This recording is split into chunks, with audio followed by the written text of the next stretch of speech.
ఉన్నవే సరిపోవంటే అమ్మాయిలకి పీఎంఎస్ అంటూ ఇంకొక కొత్త ప్రాబ్లమ్ వస్తది. So, let's see how my day goes.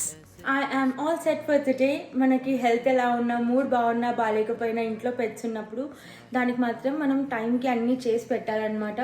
So, ఇప్పుడైతే మిల్కీ మిస్టిక్ ఫుడ్ ప్రిపేర్ చేసేయాలి. Let's go. ఇవాళ మా బుజ్జి పాపల breakfast scrambled eggs. So actually పెట్స్కి అంటే ఎస్పెషల్లీ క్యాట్స్కి మనం దాని ఫుడ్లో ఆయిల్ ఇంకా సాల్ట్ ఏది మిక్స్ చేయకూడదు అనమాట.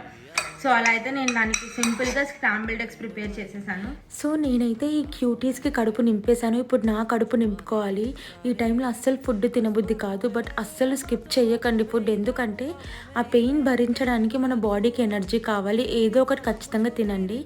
నేనైతే ఓవర్ నైట్ సోక్ చేసుకున్న ఓట్స్లో బనానా వేసుకొని తినేసాను. నైట్ డిన్నర్ చేసుకునే ఓపిక లేదు, అందుకే బయటికి వెళ్ళి గోబీ ఫ్రైడ్ రైస్ తెచ్చుకున్నాను. That's it for the day. Thank you for watching and subscribe.